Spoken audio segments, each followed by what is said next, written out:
Okay, it's an untraditional version of the College Corner this week. Bowl games are starting up soon. We are seeing those populate for the college football probabilities on the site. But for now, let's take a broad look at the college football playoff picture with another rendition of the College Corner. College Corner. All right, Dave is going to help me here. We are going to pull up our college football futures page right now, and I will talk you through the landscape of what I see here. Just from a broad sense, I will say these are extremely fairly priced options right now. There is not really any spot here that you can find a significant edge or value. There's also not really any team you could select here that is mispriced in a negative way that shows horrible value. For the most part, this is all dead on. So odds makers, congratulations. You did something right. As far as what is likely to happen here, I will call out a couple interesting things. You've got the two teams who faced in the Big Ten championship, number 1 versus number 2 at the top. This may be a surprise to some, may not be a surprise to others, but the team that lost that game, Ohio State, who lost head-to-head to Indiana, is still the favorite, both from a betting odds perspective and a probability perspective, according to our model. Now, Ohio State at roughly a 26% probability to win the championship. Does that feel appetizing at plus 240? To me, I would say no. I think if you just think Ohio State is the best team and you want to scoop them up at plus 240, you're not going to get better odds than that before the playoff, of course. I will say these odds have skyrocketed down because before the Indiana game, when they were a favorite in that game, they were still plus 180 or so. So you're getting a little bit of a boost bulked up, just the fact that they lost to Indiana. From what I saw in that game, I will say this, those two teams are incredibly evenly matched. And they're on opposite sides of the bracket right now. Indiana is now the number 1 overall seed. Ohio State does have to potentially go through Georgia, who, as our model shows, is kind of the third team here to keep an eye on. They've got a 13% probability to win the ultimate championship here. For me, I personally would not bet either of the favorites at under 3-1. If anything got over 3-1 at any point, it might have my attention. But for now, if I had to pick one gun to my head, I do think Indiana is probably the side that has a little bit better value here. They're only 3% off of what Ohio State's probability is. You do get them at plus 290 as opposed to plus 240. They beat Ohio State head-to-head already, and they're on the opposite side of the bracket with a somewhat more favorable draw. However, as far as long shots go, I'll give you one team outside the top 3 that I think would be the personal play here, just from where everything stands.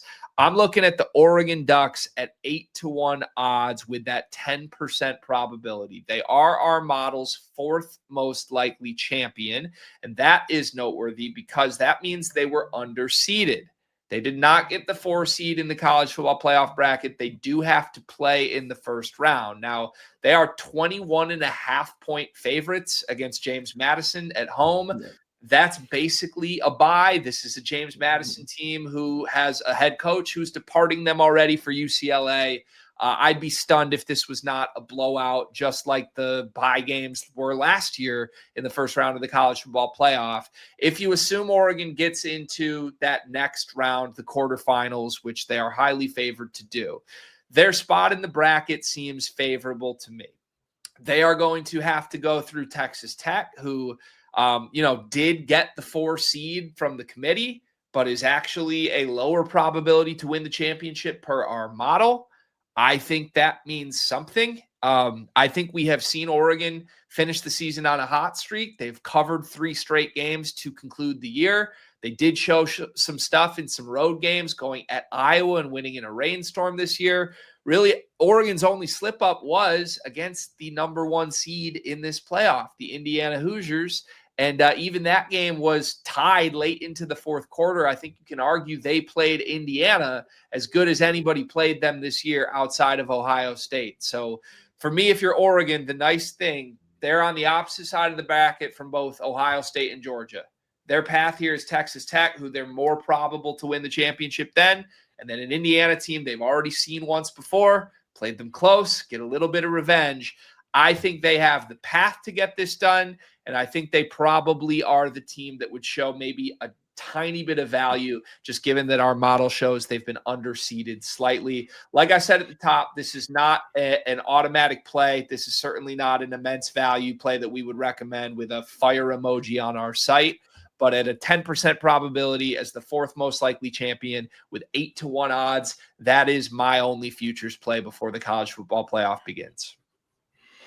Pretty good stuff. Yeah, I do think it's interesting that, doesn't surprise me to see the model not completely aligned with the rankings, but that there's at least one, potentially should have had a bye team. And yeah, I guess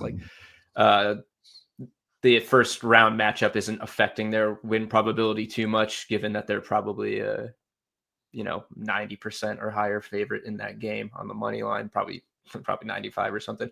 Would you say they're if you had to pick one, what's the bracket buster? What team you think could at least, maybe not win, but make noise, upset somebody? Yeah, it's a very fair question. The hard thing, this year is so strange because there's teams in this playoff that are losing their coach actively. Ole Miss would be a team I'd want to take a shot at, but with no Lane Kiffin coaching them, how can you even know what you're getting?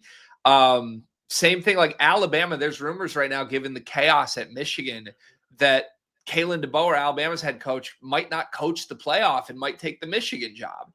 Wow. So you really, my best advice truly, if I was handicapping this entire event, I would not stray into long shots because you've got to question the motivational concerns, as crazy as that sounds.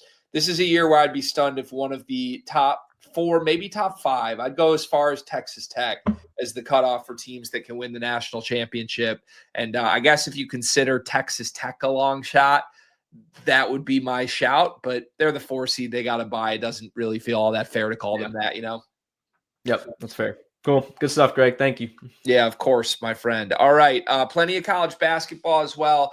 Nothing on the college corner for me this week. It's a quiet slate tonight on Thursday, and there are no lines, so no probabilities for later this weekend. But stay tuned. Throughout college basketball season, we will have more for you. And if you want all of this yourself, Dimers Pro will give you those in real time.